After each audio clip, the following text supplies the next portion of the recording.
여성이 보는 여성의 이야기 자매 고치 방송 시스터우드입니다.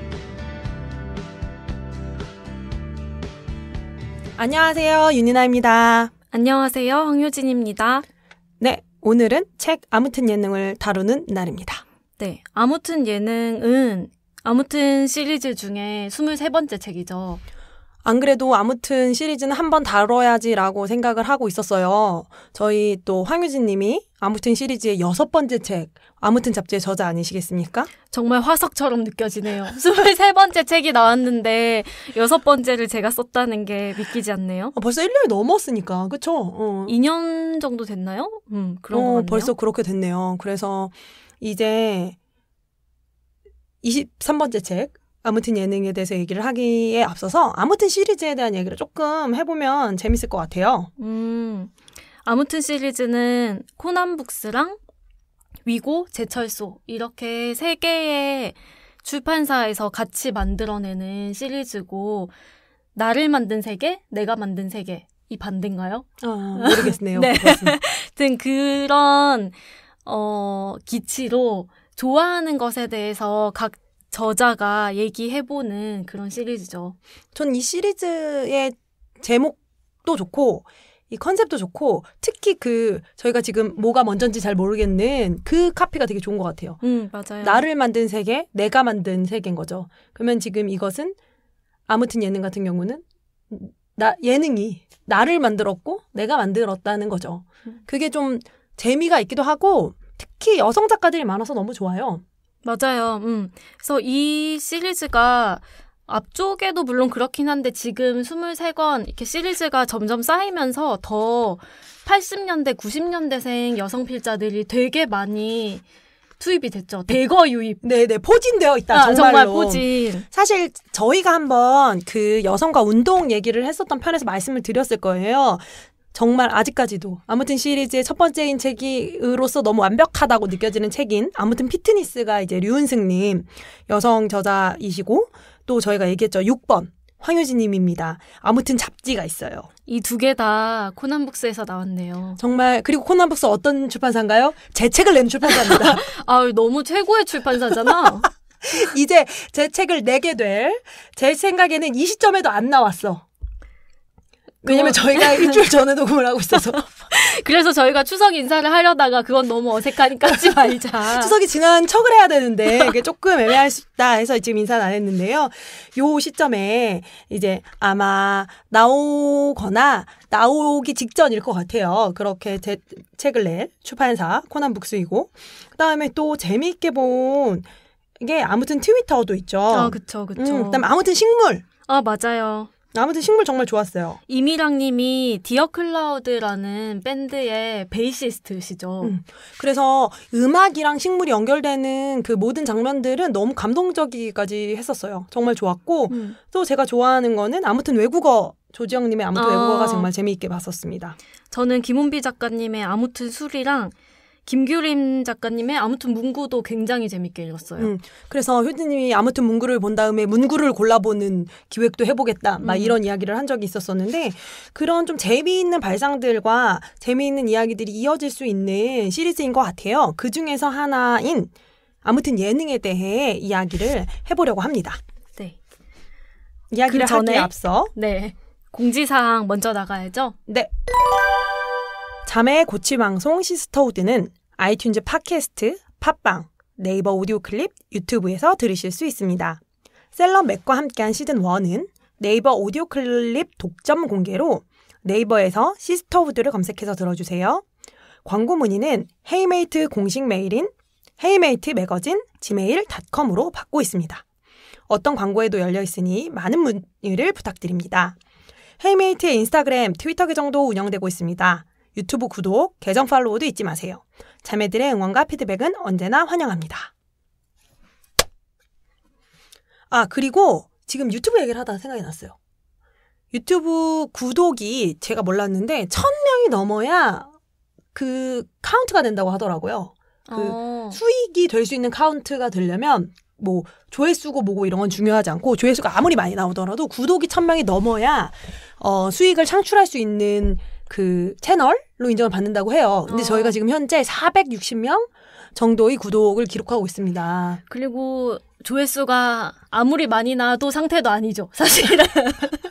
아니 그거랑 별개로 그래도 내 마음이 구독자 1000명을 만들고 싶다. 이런 것이죠. 그러니까 여러분 중에 이제 유튜브를 통해서 듣지 않는 분들이 많으시다는 건 알고 있어요. 저희 대부분의 조회수는 사실 팟캐스트 팟빵, 예, 2개 RSS로 연결된 2개의 그 채널에서 나오고 있는 상황인데요.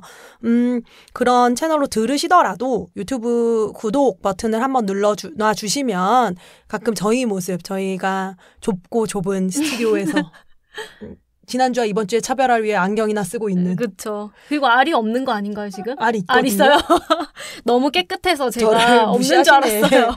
알이 있는 안경을 쓰고 있는 저의 모습과 이제 저희가 어떤 방식으로 이야기를 하는지 어떤 표정으로 이야기하는지 궁금하신 분들이 있으시다면 뭐 없으실 수도 있겠지만 유튜브 좀 봐주시면 재미있을 것 같고요. 일단 구독해달라는 얘기를 길게 하고 있습니다. 그쵸. 네. 아니, 처음 시작할 때만 해도 백종원 씨와 비슷한 시기에 시작해가지고 저희가 엄청 열의를 불태웠잖아요. 야심을 좀 표방했었죠. 근데 사실 우리 콘텐츠가 유튜브에 그리 맞지는 않는 것 그런 같다. 것 같아요. 라는 생각이 든 다음에는 올리는 데 의의를 두고 있죠, 지금. 아카이빙. 아카이빙도 중요하니까. 일단 올리는 데 의의를 두고 있어서 사실 그것도 있는 것 같아요. 저희가 만약에 댓글이 달리는 상황이면 댓글 때문이라도 좀 자주 들어가 보고 확인을 할 텐데 저희가 유튜브 댓글은 막아놓거든요. 왜냐하면 얼굴이 공개된 콘텐츠에 대해서 오히려 이제 사람들이 좀 잔인하게 반응하는 경우들이 있잖아요. 요새 이 인터넷 문화에서. 그런 부분들 때문에 막아둬서 그런지 이제 좀 유튜브를 듣고 유튜브로 보시는 분들을 확인하기는 조금 어려운 것 같아요. 뭐 한두 분 정도 유튜브 보고 있다는 분들이 이제 계시긴 했지만 확인하기는 좀 어려운 상황이긴 한데 뭐 혹시 유튜브로 보고 계시는 분 있으면 SNS를 통해서나 저희에게 멘션 주셔서 알려주셔도 좋을 것 같고 안 들으시는 그러니까 팟캐스트로 듣고 계신 분들 계시더라도 유튜브 구독 눌러주시면 감사하겠습니다. 네. 그러면 오늘의 작품을 소개를 해볼까요? 오늘의 작품 어떤 작품인가요? 오늘의 작품은 복길 작가님의 아무튼 예능입니다. 이 책은 앞에서도 잠깐 말씀드렸듯이 아무튼 시리즈 중에 23번째 책이고요. 제가 쓴 아무튼 잡지와 같은 출판사인 코난북스에서 출간이 됐습니다. 복길님한테 얹혀가는 모습 지금. 아니 계속 홍보는 해줘야 돼. 그렇죠. 트위터에서 복길님은 처음에 각종 시상식을 중계하시고 이거 예능 화면에 캡처해서 올리면서 거기에 실시간으로 코멘트를 붙이는 것으로 굉장히 유명해지셨죠. 그 당시에 저도 너무 열심히 봤고 물론 지금도 열심히 보고 있지만은 어떤 트위터 라이프의 낙이랄까? 대종상 했을 땐 잊을 수가 없어요. 사실 그걸로 팬덤 같이 이렇게 그쵸. 많이 팔로우를 얻으신 거였는데 대종상은 잊을 수가 없고 그 대종상 부분도 또 이 책의 백미이기도 하기 맞아요. 때문에 또 기억해 보시면 좋을 것 같습니다. 제목이 아무튼 예능이기는 한데 사실은 TV랑 대중문화 전반에 관한 이야기로 봐도 무방하고요.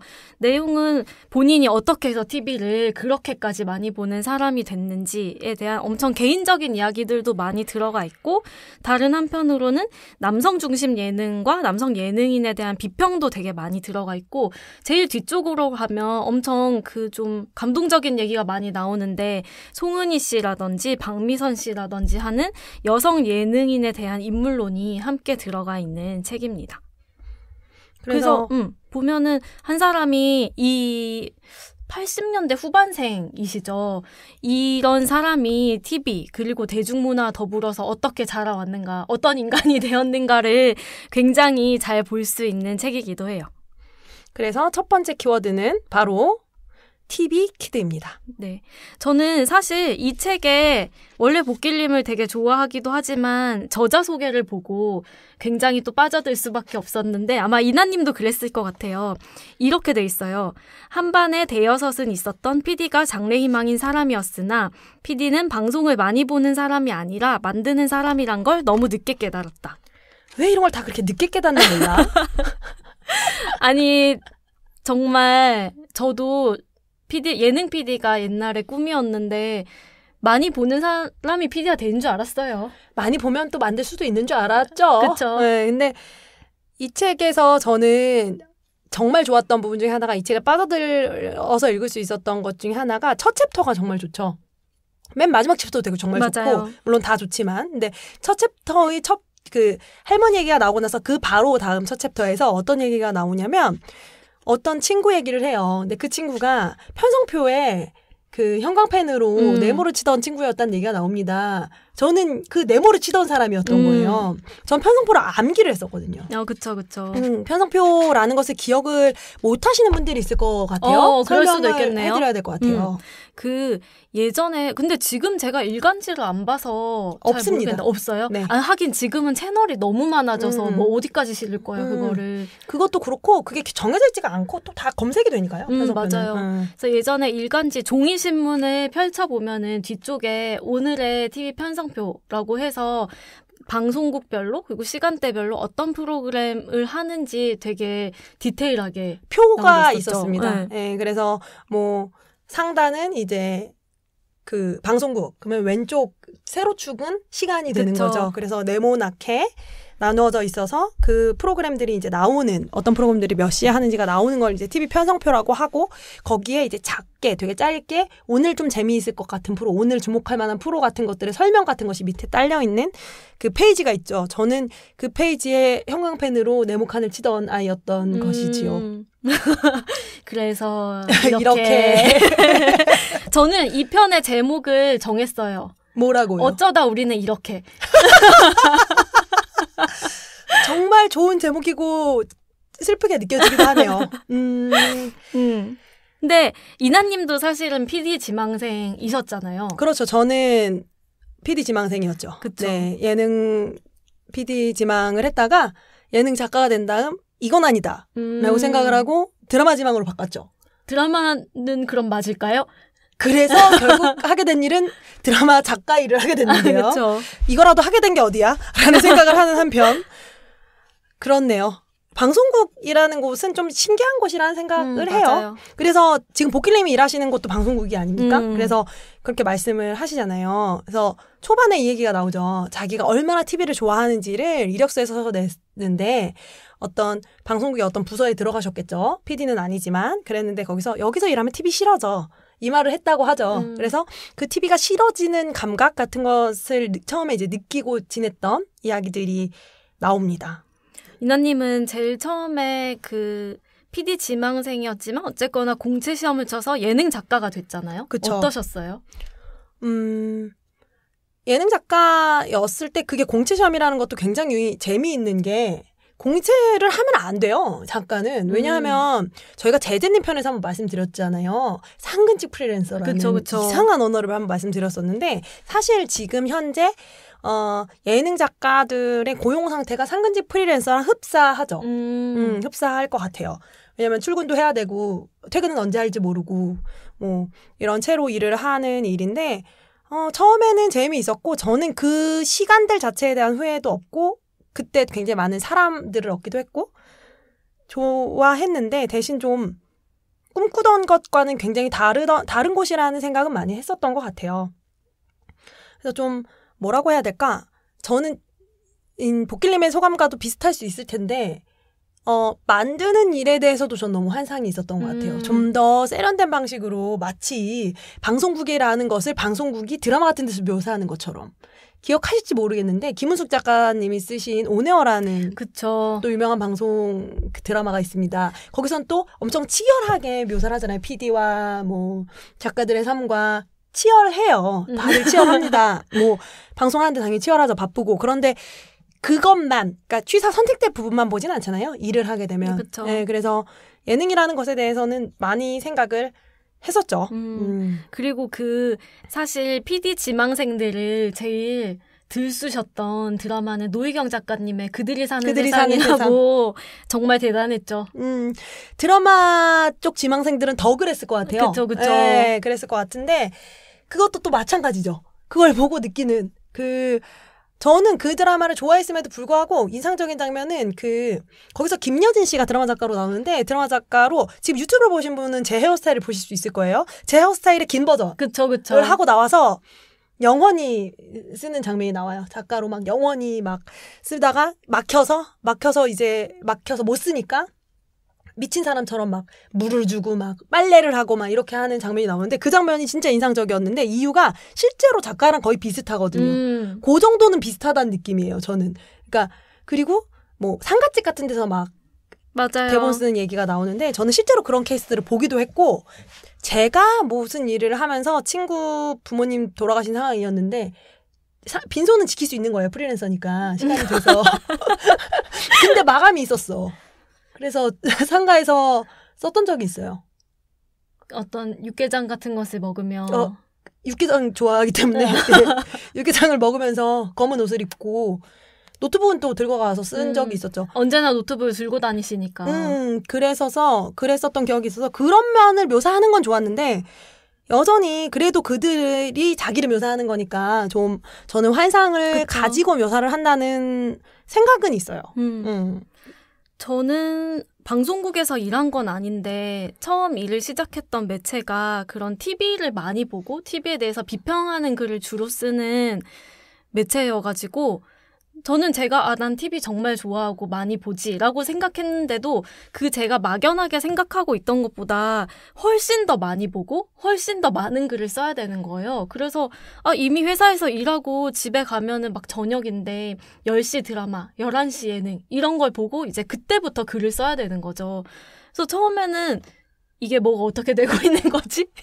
내가 뭘 하고 있는 거지 이거랑 근데 선배들은 또 하고 있는 프로그램을 다 보고 계신 거예요. 저 사람들은 어떻게 된 사람들이지? TV가 몇 개지? 그런 생각을 하게 됐죠. 근데 좀 재밌는 건 그런 거였었어요. 저는 일단 시청률이 그렇게까지 중요한 걸 몰랐어요. 방송국 들어가기 전에는. 방송국 들어갔을 때 생각해보면 이런 식이었죠. 제가 한 프로그램이 일요일 예능이었거든요. 그러니까 주말 예능 중요한 프로그램이죠. 그러면 우리 프로그램 시청률을 알 거 아니에요. 근데 우리 프로그램 말고도 월요일 밤에 뭐 놀러와를 했어. 뭐 그러면 화요일 아침에 이나야 놀러와 시청률 얼마 나왔니? 이걸 하는 거예요. 그러니까 중요한 예능 프로그램 시청률도 또 다 체크해야 되는 거예요. 맞아요. 그래서 그러한 것들이 좀 놀랍기도 하고 그러한 식으로 엄청 예민하게 계속 다른 방송국, 다른 예능에 신경을 곤두세우고 있어야 되는구나라는 생각도 했었던 것 같고 효진님이 말씀하신 것도 비슷하죠.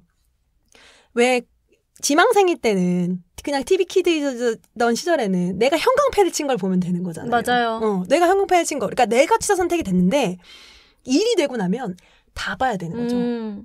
그게 너무 저는 고통스러웠어요. 맞아요. 왜냐하면 저는 깨달았거든요. 일을 하면서. 전 TV를 좋아한 게 아니더라고. 그래서 저는 지금 이 아무튼 예능을 보면서도 복길님에게 경의를 느끼는 것은 복길님은 TV를 좋아하세요. 그러니까 복길님은 TV라는 곳에서 송출되는 것들. 송출. 그렇죠. 지금 또 근데 사실 실제 송출되죠. 맞아요. 송출되는 것들을 좋아하시는데 저는 제 기준에서 제가 좋아하는 것들은 정해져 있고 생각보다 그건 소수였던 거죠. 제가 기억하는 드라마들이라든지 뭐 예능이어도 제가 챙겨보는 것들은 제가 정말 좋아하고 열렬히 대중문화의 뭐 팬이자 소비자이자 어느 정도 평론가인데 그것을 자처하면서도 TV 모든 것을 좋아할 수는 없는 거예요. 근데 어느 정도는 TV 전반을 좋아하게 교육받고 그것을 평론가의 시선보다는 오히려 내부에 있을 때는 내부에서 비평하는 시선으로 보는 것을 요구받는 것이 굉장히 힘들었어요. 이를테면 그런 거죠. 소비자로 봤을 때 말고 제작하는 사람으로 만드는 사람으로 봤을 때 그 프로그램에 재밌는 게 뭐라고 생각해? 라고 할 때 내가 하는 말들로 저의 감 같은 것이 결정되는 세계였죠. 저는 갑자기 그게 생각나네요. 어떤 방송국에 면접을 보러 갔었는데 MBC였는데 되게 안 좋아하는 프로그램을 하나만 대보라는 거예요. 근데 전 그 당시에 우리 결혼했어요? 우결. 그걸 정말 약간 경멸하고 있었거든요. 그래서 우리 결혼했어요가 너무 이상하다. 저는 그런 식으로 결혼에 대한 환상을 조장하는 프로그램 왜 만든지 모르겠다라고 MBC에서 얘기를 한 거예요. 다른 프로를 말했어야지. 그런 게 없었죠. 난 솔직하게 말하겠다. 유두리가 없었네. 그렇죠. 그러면 저희는 또 다 유두리가 없었어요. 그때 우리를 생각해보면. 그쵸. 그때 생각해보면 저희가 막 초등학교, 중학교, 고등학교 시절을 보낼 때 그 주말 예능 같은 것들이, 그러니까 버라이어티 쇼라고 하는 것들이 굉장히 많이 생기기 시작했잖아요. 그러니까 사실 저희는 대중문화 문화와 TV의 문화, 그리고 사실은 이 문화에 아이돌, K-팝 문화가 섞여 있죠. 그것들을 집중할 수밖에 없었던 것 같아요. 그거의 수혜를 가장 많이 받은 세대이기도 하고 그 모든 것들이 쏟아지던 시기에 그것들을 좋아하고 그것들을 열망하고 그거와 관련된 직업을 갖고 싶다라거나 맞아요. 저 세계 안에 들어가고 싶다라는 욕망을 굉장히 많이 가졌던 세대인 것 같아요. 그래서 막 그런 거 지금 이 책에도 나오지만 신토부리 하면은 바로 신나는 토요일 불탄 이밤 유후 바로 나온단 말이에요. 효진님이 그 얘기했더니 또 생각나는데 저도 이거 MBC였어요. 갑자기 MBC에 대한 어떤 고백회장처럼 되는 것 같은데 MBC 면접이었는데 좀 중요한 면접이었어요. 이제 얼마 남지 않은 면접이었는데 그땐 저는 좋아하는 프로그램 하고 싶은 드라마에 가까운 드라마 때인데 대라는 거예요. 지금은 4프로 드라마가 있지 않습니까? 그쵸, 그리고 그쵸. 그게 뭐 예를 들어 케이블 시청률로 가거나 하면은 4프로 드라마가 좋은 드라마, 그러니까 뭐 많이 나온 시청률이라고 말할 수는 없지만 그게 이제 아주 나쁜 시청률은 아닌 거예요. 지금은 TV들을 워낙 맞아요. 안 보고 드라마가 예전처럼 소거되지 않으니까. 근데 그때 4프로면 폭망에 가까운 맞아요. 그 시청률이었습니다. 나오면 절대로 안 되는 시청률이었는데 4프로 드라마를 말했죠. 4프로 나온 드라마를.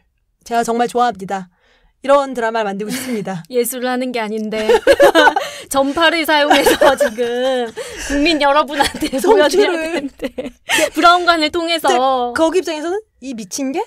이렇게 생각을 했을 거예요. 그럴 수도 있죠. 정말로 얘는 뭐라는 거야? 이런 생각을 그때는 안 했는데 지금 생각해보면 하지 않았을까? 그러니까 그 상황에서 그래도 좀 적어도 4%는 아닌 드라마를 말했어야 하지 않나? 그쵸. 제가 말한 4% 드라마는 떨리는 가슴. 저도 너무 좋아해요. 하지만 면접에서 얘기하진 않죠.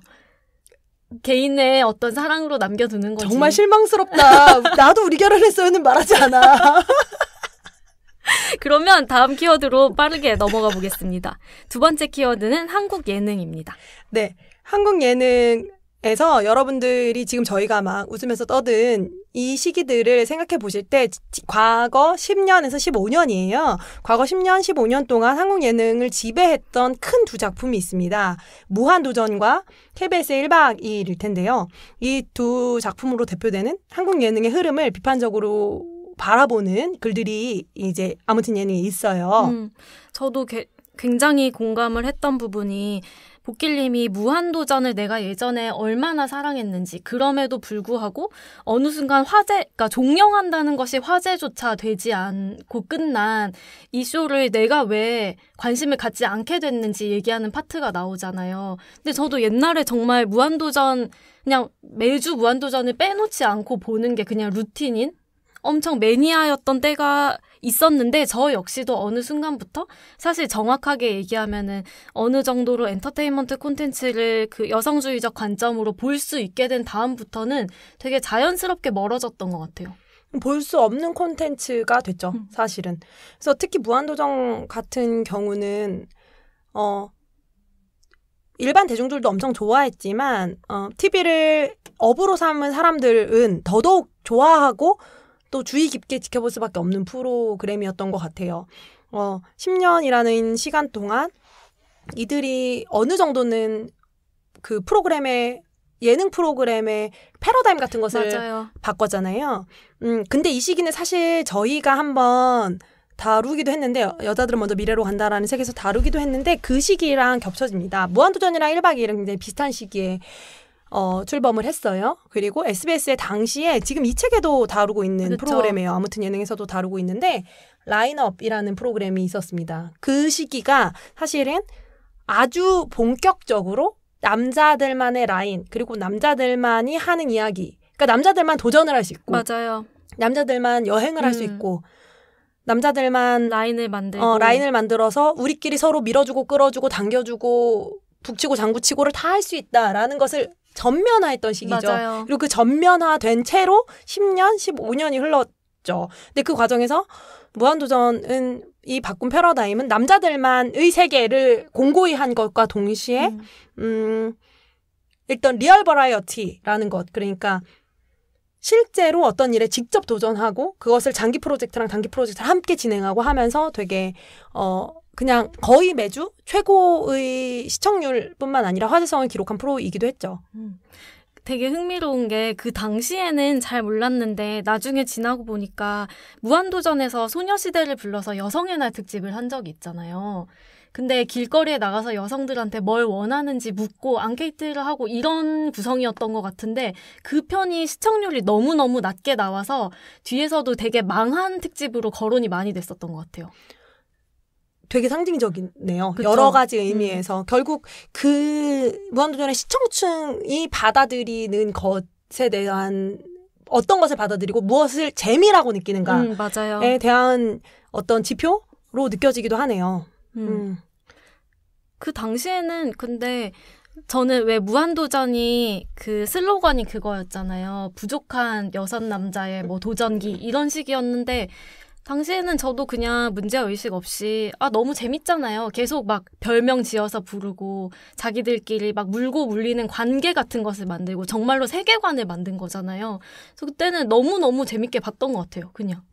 근데 그런 것들을 재미없게 보게 된 것, 그러니까 그 관계망들이나 그들이 구축한 세계가 재미없어진 것에 대해서 단행본에서 본격적으로 언급한 것으로도 의미가 있는 것 같아요. 맞아요. 그리고 특히 강호동, 이경규, 유재석 같은 이 남성 중심적인 문화에서 그 프로그램을 좀 단단하게 라인을 만들고 형성하고 이끌어줬던 사람들, 예능인들에 대한 이야기도 함께 담겨져 있죠. 그렇죠.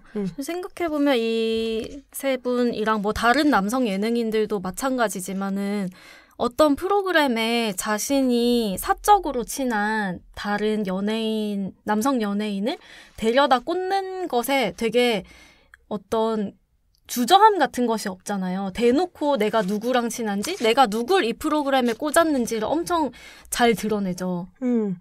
그래서 이 부분에 대해서 이렇게 쓰신 분이 있는데 이거에 대해서 읽어드리고 싶었어요. 꾸준히 뿌리내린 남성 중심적 시청 담론에 대항해 많은 여성 시청자가 여성으로서의 시청 권력을 활발하게 행사하기 시작했다. 더 이상 전과 같은 일을 반복하지는 않겠다는 결의가 어느 때보다 강하게 느껴진다. 그래서 나도 비장한 톤으로 말하고 싶어졌다. 제가 비장하게 읽겠습니다. 나는 주변이 아닌 자기 앞길만을 챙기는 남성 예능인이 위대한 인물로 추앙되는 것을 저지할 것이다. 혐오스럽고 둔감한 발언에 지금보다 몇 배는 더 예민하게 반응할 것이다. 오직 남성 동료만을 챙기는 인물에게 더는 하느님이나 국민 MC 따위의 찬사를 허용하진 않을 것이다. 이런 내용이 있죠. 너무 중요한 얘기입니다. 정말. 실제로 우리가 남성 예능인들에게 어떠한 권력을 주었는가, 그리고 그 권력이 방송 안에서 어떻게 작동했는가를 생각할 때 저희가 그러한 거를 책으로도 쓰기도 했고, 말씀드린 것처럼 효진님이 대중문화 전문 기자로 일을 하면서, 그리고 제가 대중문화 평론을 하면서 2015년, 2016년 이후로는 계속 해온 이야기이기는 해요. 하지만 그 이야기들을 저는 복길님이 자신의 정체성을 시청자로 두는 게 굉장히 중요하다고 생각을 하거든요. 그게 평론을 하는 사람이나 기자나 그런 사람들이 아니라 자신을 시청자라고 말하는 사람, 그리고 프로 시청자도 거의 시청하는 사람으로서의 정체성이 자신을 구성하는 것에 굉장히 중요한 사람이, 그리고 사람들이 더 있겠죠. 그러한 사람들이 이러한 선언을 하는 것은 굉장히 의미가 있다는 생각을 했어요. 맞아요. 그리고 이 책에도 나오지만 예전에 굉장히 여성들 사이에서 인기를 엄청 많이 끌었던 프로그램이 있잖아요. 온스타일의 게디뷰티. 그쵸. 게디뷰티를 시작으로 해서 굉장히 아유 프로그램이 굉장히 많이 나왔고 지금까지도 맞아요. 물론 저는 제가 안 봐서 또 많이 안 보시고 있다고 생각했는데 그렇진 않고 많이들 보고 있는 뭐 패션 프로그램, 그다음에 이제 뭐 스타일 프로그램 관련 프로그램, 그다음 뭐 메이크업 관련 프로그램들이 많이 있는 것 같아요. 그리고 사실 게리뷰티는 지금은 그걸로 넘어갔죠. 뷰티 유튜브로 넘어갔죠. 여기서 다루던 것은. 그래서 뷰티 유튜버들과 코덕으로 상징이 되는 코스메틱 관련 산업으로도 이제 넘어가게 됐는데, 이러한 부분의 유해성을 이전에는 유해성이라고 생각하지 않고 이것은 온스타일의 기치이기도 했는데 저희가 그런 식으로 생각을 했던 시간들이 있지 않습니까? 여성의 어떤 자율성 그리고 여성의 주체성이라고 생각을 했던 부분들이 있는 것 같은데 거기서도 이제 한 발짝 나아갈 필요가 있는 것 같아요. 그 당시에 게리뷰티 보면은 화장품 욕심이 없다가도 생기잖아요. 종류가 너무 많고 뭘 어떻게 조금만 다르게 쓰면은 얼굴이 막 확 달라지고 이런 것을 비포 애프터로 다 보여주니까. 그래서 최근에 제 휴대폰에 보면은 짤 폴더가 있거든요. 제가 이제 재미있는 순간순간 재치를 발휘하기 위해서 친구들과 함께하는 단체창이나 이런 데 쓰려고 모아둔 짤 그 폴더가 있는데 그 폴더를 뒤지다가 최근에 이한희 씨 짤 하나를 발견을 했어요. 아마 여러분들도 기억을 하실 겁니다. 게리뷰티에서 진행을 하실 때 손톱 이제 네일 색깔이 얘기가 나왔었던 거예요. 그래서 네일 색깔이 뭐 이를테면 본인은 화려한 색깔을 좋아한다는 거예요. 그래서 외모도 사실 화려하시잖아요. 그러니까 화려한 색깔을 좋아하는데 남자들은 그렇지 않다. 그러니까 남자들은 막 누드톤, 뭐 연한 톤 이런 거 좋아하는데 그걸 해줄 줄 알고 이렇게 하는 유명한 짤이 있습니다. 그래서 내가 그걸 니네들이 아무리 좋아한다 그래도 내가 그걸 해줄 줄 알고 뭐 누드톤, 연핑크 안 해 이런 짤이 있어요. 그때는 그게 이제 사실 지금 봐도 어떤 부분에선 통쾌하죠. 남성들이 원하는 꾸밈을 하지 않을 거야. 남성들이 원하는 방식의 꾸밈이 아니야. 내가 하는 것은. 과연 그런데 이러한 것들을 지속적으로 전파하는 것이 그러한 메시지만을 담고 있는가? 저는 이런 질문을 좀 할 필요가 있는 것 같아요. 거기서 해줄 줄 알고 라고 말을 한다는 것은 이것을 해주는 것은 이걸 해주는 거는 너희들이 원하는 걸 해준다는 게 아니야. 내가 원하기 때문이지. 라는 얘기인데 과연 정말로 그런가? 그리고 내가 원하는 것을 하도록 부추기고 있는 것인가? 게리뷰티가 아니라는 거죠. 맞아요. 그 이야기들을 좀 할 필요가 있을 것 같고 그러한 질문도 아무튼 예능 안에서 던져지고 있어서 의미가 있다는 생각이 듭니다. 그리고 또 저희가 10년, 15년 이렇게 예능을 봐오면서 되게 부흥한 장르라고 해야 되나요? 슈퍼스타 K부터 굉장히 유구하게 지금까지 점점 더 나쁜 방향으로 바뀌어 오고 있는 게 서바이벌 오디션이죠. 특히 프로듀스 101 시리즈에 대한 이야기랑 전 그거 너무 재밌었어요. 기적을 노래하라. 그러니까 그 카피였잖아요. 그쵸. 슈퍼스타 K의 카피였는데 그 기적을 노래하라 부분에서 모두가 정말로 기적을 노래했던 허각을 보고 실제로 기적을 노래하기로 결심한 국민들이 모두 노래를 하고 뭐 이런 생각을 했는데 네. 그래서 이 책을 봤기 때문인지 오늘 또 그런 생각이 들더라고요. 어떤 노래를 듣다가 태연 씨가 노래하는 걸 듣다가 노래를 너무 잘하는 거예요. 그래서 노래를 정말 잘한다 이 생각을 하고 있는데 그게 바로 뭐였냐면 최근 하고 있는 비긴 어게인의 장면이었는데 막 거기서 너무 놀라는 거예요. 그 보고 있었던 그 외국인들이 저렇게 노래를 잘해? 이렇게 놀라는 걸 보면서 제 마음에 약간 어떤 마음이 들었냐면 얘 잘하지. 한국에서도 지금 맨날 코인 노래방 가고 맨날 기적을 노래하는 그 사람들 사이에서도 독보적인 사람인데 지금 니네가 감히 저렇게 노래를 잘하는 사람을 두고 이런 마음이 드는 거예요. 그래서 그걸 보면서 이 생각을 했어요. 기적을 노래하는 민족들 사이에서 그리고 약간 이때부터 좀 본격적으로 그러니까 노래 같은 것에도 점수를 매겨야 된다는 그런 식의 태도가 되게 그냥 디폴트가 된 것 같아요. 제 점수는요. 이러면서 모두가 태진이 된 거야. 그렇죠. 다들 노래방 기계가 된 거지. 그리고 그 시기에서 나는 가수다가 나오고 이렇게 됐죠. 네. 나는 가수다 또 많은 일들이 있었고 많은 짤방을 나왔고 여러분 지금 생각해보면 너무너무 이상하지 않습니까? 김건모 씨가 립스틱을 발랐다는 이유로 전 국민 성토대회 같은 게 열렸던 거예요. 그리고 순위 가지고도 난리 났잖아요. 순위를 조작했다 막 이러면서.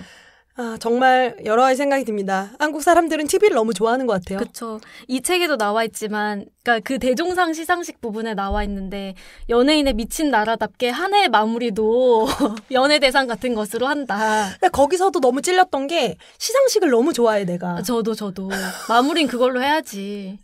근데 저는 한국 시상식은 안 본 지가 좀 됐는데 제가 아마 시스터우드 오래 들으신 분들은 알 텐데 제가 아카데미 시즌이 되면 또 환장합니다.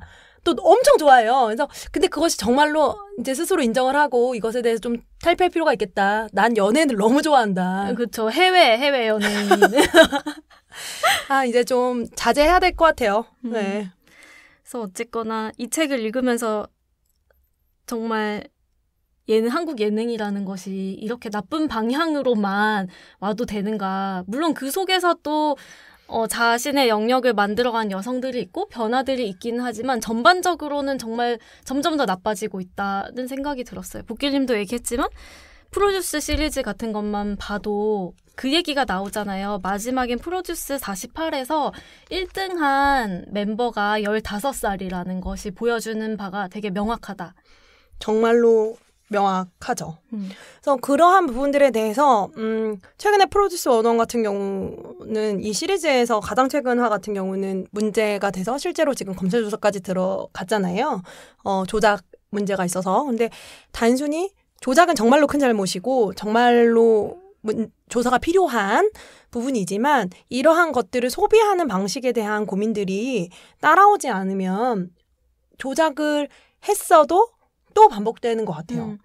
그리고 저는 예능 얘기할 때마다 이 얘기 꼭 하고 싶었는데 이 책에 조금 그 내용이 스쳐 지나가듯이 나오는데 논란이나 어떤 시청자들이 뭔가에 대해서 지적을 할 때 방송사는 그 논란 자체를 관심도라는 수치로 포장을 한 다음에 되게 쉽게 그냥 책임을 지지 않는다 이 얘기가 나오는데 제가 항상 의심하고 있는 게 뭐냐면은 언젠가부터 방송을 얘기를 할 때 시청률보다 온라인 버즈량 같은 것이 되게 중요하다고 얘기하면서 특히 케이블 방송국 쪽에서 인기의 지표를 거기에 두거든요. 온라인에서 얼마나 이 프로그램에 대해서 얘기를 많이 했는가. 근데 사실 거기서 간과되는 것은 그게 욕일 수도 있다는 거죠. 그 온라인 버즈라는 것에는. 근데 그거야말로 그냥 모든 논란도 다 퉁쳐서 우리 프로그램에 대한 관심. 그러니까 거기에 대해서는 제대로 된 반박 같은 걸 할 필요도 없고 사과를 할 필요도 없고 그냥 프로그램에 대한 관심으로 퉁치고 지나가면 된다. 이런 식의 태도가 되게 만연한 것 같아요.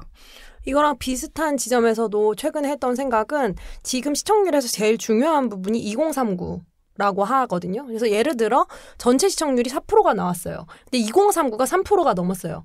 그러면 2039 시청률 기준으로 봤을 때 왜냐면 광고가 거기 붙기 때문에 그것에 되게 집착을 하고 있다고 하는데 한쪽에서는 그것에 집착하는 한편 동시에 TV를 보는 연령대 자체는 점점 늙어가고 있지 않습니까? 근데 그러니까 동시에 그것에는 집착을 해서 이를테면 유튜브의 포맷, 이것도 책에 잠깐 지나가듯이 나오죠. 유튜브의 포맷이라든지 아프리카 BJ의 포맷이라든지 이러한 것들은 또 다 빌려오는 거예요. 왜냐하면 자기들은 2039가 필요하다고 판단하니까요. 그것이 트렌디하다고 생각하니까 그런 것들은 빌려와서 그러니까 국민의 세금을 받는 전파를 송출한다는 책임감이나 품위는 버리는 거죠. 맞아요. 그런데 그런데 동시에 정말로 신선하고 새로운 감각을 갖고 올 수 있을 만한 능력은 없으니까 프로그램 자체는 절대 트렌디하게 앞서서 가지는 못하는 거예요. 심지어 발맞춰서 가지도 못하죠. 최근에 논란들을 보면 아시다시피 계속 반복되는 여혐 논란이라든지 무례함이라든지 논란들이 계속 이어지고 있지 않습니까? 게다가 지금 책에도 물론 나오고 저희도 늘 말하고 있지만 무리를 일으키고 실제로 범죄를 저지른 연예인들을 기용한다든지 하는 일들이 반복되고 있잖아요. 그리고 프로그램 전체는 계속 늙어가고 있는 거죠. 왜냐하면 주 시청층 자체가 엄청 나이대 시청층의 단위 자체가 되게 뒤로 가고 있기 때문에요. 그러니까 그러한 것들을 좀 딛고 새로운 예능을 만들고자 하는 흐름들이 너무 적고 그런 것들을 생각할 때 좀 많이 이대로 괜찮은가? 그리고 이대로 괜찮은 것보다 더 나쁜 것은 마치 우리가 무한도전이 끝난다고 할 때 끝나는 것조차 몰랐던 것처럼 지금 저기서 하고 있다. 예능이라는 것을 하고 있는 것에 관심조차 없어진다는 것이 무서운 거고 무섭다는 생각을 했으면 좋겠어요. 그래서 복길님이 그 얘기를 계속 하시잖아요. 본인은 TV를 사랑하고 계속 보는 시청자로 남고 싶기 때문에 여기에서 나쁜 점들에 대해서도 계속 말해야 된다고 생각한다고. 그런 사람들의 존재가 되게 소중한 것 같아요. 그래서 이 뒤에 카피이기도 하죠. 가장 열렬한 시청자로서 싫은 것에 대해서도 말해야 한다. 근데 이러한 시청층마저도 잃어버릴 수 있다는 것에 대한 위기의식 같은 것을 예능 제작진들이 좀 가질 필요가 있지 않나 하는 생각이 들어요. 맞아요. 그래서 그 변화의 움직임이 저희의 세 번째 키워드가 되겠습니다. 세 번째 키워드는 여성 예능인입니다. 이 책에서 굉장히 좋은 부분이 많은 책이지만 뒤쪽에 박미선 씨, 이영자 씨, 김신영 씨, 송은희 씨에 대해서 얘기를 길게 쓰시고 있는데 이 부분이 정말 감동적이에요. 저는 사실 박미선 씨, 이영자 씨, 송은희 씨 같은 경우는 저희가 많이 다뤘었어요. 맞아요. 저희 책에서도 다뤘고 저 같은 경우는 송은희 씨에 대해서는 글을 한 3편 이상은 썼던 것 같아요. 근데 그래서 그런지 김신영 씨 부분이 정말 새롭고 좋았어요. 맞아요. 그래서 정말 기분이 좋은 것은 오늘 이 부분 이제 김신영 씨 다룬 부분을 김신영 씨가 하고 계시는 정오희망곡에 누가 읽어주셨다는 얘기를 했더라고요. 그래서 그걸 들은 김신영 씨, 신디라고 부르죠. 신 DJ. 네. 신디가 베스트셀러 만들겠다 이렇게 하셨다고 하는데 맞아. 그렇게 만들어주셨으면 좋겠습니다. 맞아요. 김신영 씨도 이 책 읽으면 진짜 너무너무 감동하실 것 같아요. 너무 좋아하실 것 같아요. 너무 훌륭한 분석이기도 하고 특히 저는 강호동 씨랑 네. 비교를 해서 한 분석이 맞아요. 되게 유효했다고 생각을 하거든요.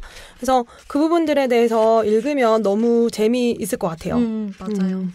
저는 그리고 또 재밌었던 게 여기서 송은이 씨 얘기하면서 가상 캐스팅 얘기가 나오잖아요. 가상 캐스팅 자체도 재밌는데 그 앞에 뭐라고 하는 부분이 재밌냐면 그 팬덤에서 송은이를 안경 선배 가로 열고 슬램덩크의 권준호라고 부른다는 걸 알았을 때 가슴이 터질 것 같았다. 왜냐? 나는 가상 캐스팅에 미쳐있기 때문이다. 그래서 실제로 송은이 씨, 김신영 씨, 안영미 씨, 신봉선 씨 다 호명해서 가상 캐스팅을 하시잖아요. 그래서 저는 윤대협을 본인이 특별히 좋아하는 장도연 씨랑 연결 지을 때 전 정말 박수를 쳤습니다. 제가 이걸 실제로 읽고 있을 때 효진 씨가 옆방에 있었는데 제가 너무 육성으로 웃어서 지금 어디 부분이야? 몇 번 굉장히 크게 웃을 수 있는 부분들이 있죠. 효진 이렇게 말이 나온 김에 특별히 많이 웃었던 부분에 대해서 한번 얘기해 볼까요? 효진님 특별히 좋아하시는 분은 어딘가요?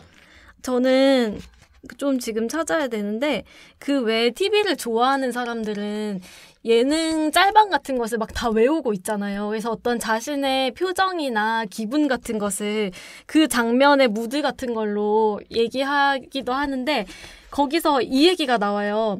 그러니까 이제 모든 대화에 대한 답이나 의사표현을 한국 예능 클립으로 대신할 수 있을 것 같다. 그러면서 복길님이 가만히 있다가 통곡하고 싶을 때가 잦은데 그럴 때는 강부자 성대모사 하는 김영철처럼 울고 싶다고. 강부자처럼 우는 것도 아니야. 성대모사 하는 김영철처럼. 이 부분이 정말 너무 재미있고 저는 또 크게 웃었던 부분 하나 있습니다.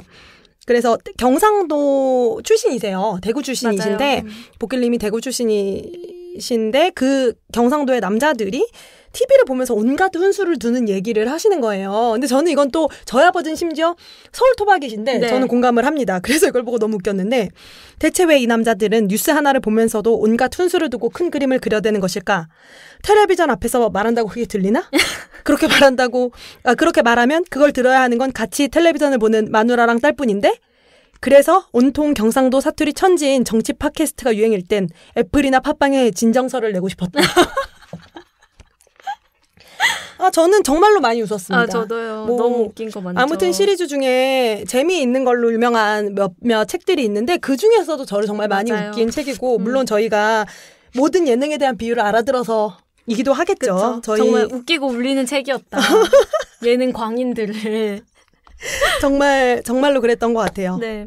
그래서 여기 책에 있는 여성 예능인들 말고 저희가 또 주목하고 있는 좋아하는 여성 예능인에 대해서도 잠깐 얘기해보면 좋을 것 같은데 저는 최근에 아이즈라는 매체에 글을 쓰기도 했지만 이효리 씨 정말 대단하다고 생각하고 계속 대단한 사람이고 정말 재능 있는 예능인이라고 오래전부터 생각하긴 했지만 얼마 전에 일로 만난 사이라고 유재석 씨가 메인 MC로 진행을 하시는 그냥 정말 일만 하는 프로그램이 있어요. 정말로 리얼리티 쇼 같은 것인데 그 방송을 보면은 정말 안타깝게도 유재석 씨가 얼마나 옛날 스타일의 예능을 하는지 볼 수 있고 그 반면 이효리 씨가 이런 리얼리티 쇼에 얼마나 능한 예능인인지를 굉장히 극명하게 비교해서 볼 수 있는 그 방송이라서 되게 놀랍기도 하고 엄청 좋기도 했어요. 그래서 이번에 아이즈라는 매체에 황효진 님이 쓰신 걸 꼭 읽으셨으면 좋겠는데 제목이 1인자 이효리입니다. 그러니까 이제는 1인자라는 수식어를 누구한테 붙여야 하는지에 대한 이야기이기도 해서 저는 되게 중요한 선언이라고 생각을 했거든요. 그런데 또 재밌는 것은 최지은 작가님이 역시 아이즈 출신이신 신의 21에 또 TV뷰라는 그 칼럼을 짧게 쓰세요. 거기도 또 이유를 쓰셨는데 거기 제목은 또 본투비 연예인입니다. 근데 저는 상징하는 바가 되게 명확하고 스스로 그 말을 하잖아요. 그래서 만약에 이 일을 안 했으면 어떤 걸 했을 것 같아? 라고 하니까 나는 연예인 아니고 할 거 없다는 식으로 말씀하시거든요. 그래서 너무 자연스러운 교환이었고 저는 정말 두 글을 같이 보는 것도 되게 재미있었어요. 여러분이 종종 여성 서사에 대해서나 여성 작품들에 대해서도 보는 방법들이라든지 어떻게 하면은 더 재미있게 혹은 더 많은 것을 배우면서 느끼면서 볼 수 있는지를 말씀 많이 하시는데 궁금해 하시는 것 같아요. 근데 그럴 때 제가 또 드릴 수 있는 조언이 있다면 이런 글들을 찾아서 비교하면서 읽어보고 그걸 통해서 나의 생각과 비슷하고 또 다른 부분들을 생각하는 것이 되게 중요한 것 같아요. 그래서 이효리 씨에 대한 효진님의 글 그리고 이제 최든 작가님의 글은 읽어보시는 것을 온라인에 있으니까 추천드립니다. 그러면 오늘의 자매들로 넘어가나요? 굉장히 자연스러울 수 있었죠. 그쵸. 연결점을 잘 만들고 역시 작가야. 너무 똑똑하지? 예, 오늘의 자매들 어떤 작품인가요? 네, 오늘의 자매들은 방금 이나님이 얘기하신 그리고 시스터우드를 쭉 들으신 분들이라면 굉장히 익숙할 그분 최지은 작가님의 괜찮지 않습니다라는 책입니다. 사실 저희가 쓴 여자들은 먼저 미래로 간다가 굉장히 같이 읽으면 좋을 책인데 구할 수가 없죠. 왜냐하면 모두 절판되었다고 말하면 안 되지. 솔드아웃 되었기 때문입니다. 품귀 현상을 빚었죠. 정말 품귀 현상. 지금도 저희에게 문의를 주시는 분들이 있으세요. 하지만 구할 수 없습니다. 저희에게도 없거든요. 그쵸. 저희 한 권씩밖에 없다고 이제. 각자 한 권씩. 그래서 이 책은 2017년 9월에 출간이 됐고요. 최지은 작가가 아이즈 기자로 일하던 시절에 썼던 그런 여성주의적인 관점에서 엔터테인먼트를 이야기하는 그런 글들을 모으고 또 거기에 새로운 글들을 덧붙여서 낸 엔터테인먼트 비평서예요. 그래서 예전에 기자로 일할 때 웃기다는 말을 가장 좋아했던 이 최지은 님이 어떻게 각성을 하고 어떻게 여성주의적 관점으로 이 엔터테인먼트를 바라보기 시작했는지 굉장히 통렬한 그런 에세이이자 비평서입니다. 네, 통렬한 자기 반성이 담겨있는 책이라서 저는 더욱 좋아하고요. 저희가 이 책에 대해서 얘기할 땐 자주 드리는 말씀이 있지 않습니까? 웹상에는 저희 글을 불태우고 싶다. 그쵸. 저 아까 문득 무한도전 1박 2일 얘기하면서도 그런 생각 했던 거예요. 지금이야 뭐 기억 안 나는 척 하고 있지만 칭찬했던 글을 얼마나 많이 썼겠어요. 또 뭐 남성 연예인들에 대해서도 저는 마찬가지인 것 같아요. 그런데 그러한 것들이 변화하는 과정에 있는 게 얼마나 중요한가. 그리고 이전과 다른 생각으로 세상을 보게 된 것은 또 얼마나 중요한가 여러분들이 생각해 주셨으면 좋겠습니다. 이 책 괜찮지 않습니다 같은 경우는 당시의 대중문화 비평서라는 게 지금은 엄청 좀 그래도 나오고 있잖아요. 예능이나 드라마나 영화에 대해서 페미니즘적 관점으로 얘기한 책들이. 근데 이 당시만 해도 이 책이 거의 포문을 열었다 이런 느낌이었죠. 정말 맨 앞에 나온 딱 책이었다라고 생각되고 그래서 이 카테고리의 책을 읽으시려면 꼭 읽어보시면 좋을 것 같아요. 맞아요. 제목이 상징하는 바가 있으니까요.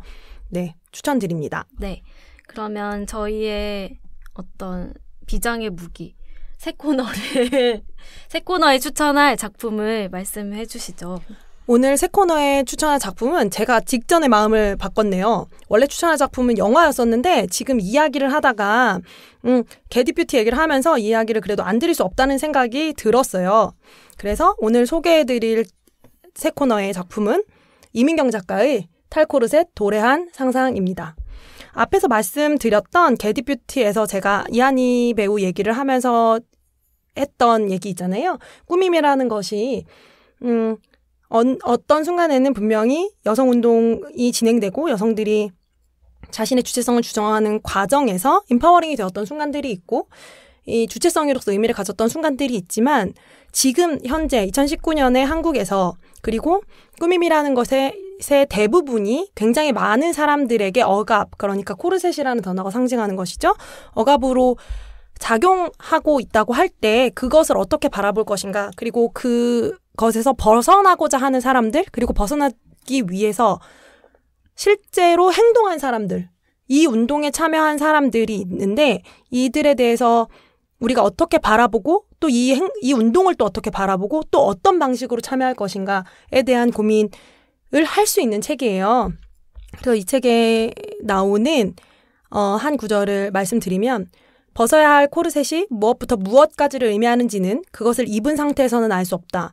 알기 때문에 벗는 것이 아니라 벗어야 알게 된다라는 문장이 있습니다. 이 문장이 사실 탈코르셋에 대해서 거의 모든 것을 설명해주고 있는 부분이라고 생각하고요. 이민경 님이 직접 탈코르셋 운동을 하면서 그리고 본인이 당사자로서 뿐만 아니라 이 운동을 처음 시작한 대체적으로 책에도 나오지만 10대 후반에서 20대 초중반까지의 한국의 젊은 여성들이 이 운동을 하는 마음, 그리고 이 운동을 하는 태도, 그리고 이 운동이 왜 필요한지를 인식하는 방식, 그리고 이 운동이 그들의 삶을 어떻게 바꿨는가를 저는 저희가 읽어보고 생각하고 고민할 필요가 있다고 생각해요. 그래서 여러분들이 조금 더 나아간 고민들을 찾아보기 위해서, 그리고 많은 사람들이 왜 그렇게 굳이 그렇게까지라고 말하고 있는데 왜 그렇게만 말할 수 없는가에 대해서 생각하기 위해서 이 책을 읽어보시면 좋겠습니다. 네, 그러면 다음 화 예고를 해야 되는데 네, 저희가 2주치 녹음을 할 땐 늘 그러하듯이 다음 작품은 지금 저희가 결정이 아직 안 났어요. 근데 지금 사실 많은 작품들이 나오고 있는 시점이에요. 여러분들 아시겠지만 우리 집과 벌새가 4만 관객을 돌파했고 아마 지금 저희가 방송이 나갈 때는 더 많은 그 관객 수를 기록했을 거라고 생각해요. 그런 상황에서 지금 또 매기라는 작품 그리고 아워바디 같은 한국 영화들이 개봉하고 있고 또 10월에 80년생 김지영 같은 작품도 기다리고 있고요. 또 뭐 여러 가지 여성서사들이 많이 나오고 있는 상황인데 그 상황에서 저희가 작품들을 미리 고를 수 있는데 한계가 좀 있더라고요. 그래서 지금 결정을 하지 못한 상태인데요. 그래도 재미있는 작품 가지고 다음에도 이야기 나눌 수 있도록 준비해 오도록 하겠습니다. 네, 다음 작품 결정되면 SNS랑 팟빵 공지사항 통해서 알려드릴 테니까요. 같이 보시고 또 들어주시면 감사하겠습니다. 네, 그러면 오늘도 여기까지 하겠습니다. 감사합니다. 감사합니다. 우리에게는 더 많은 여성의 이야기가 필요합니다.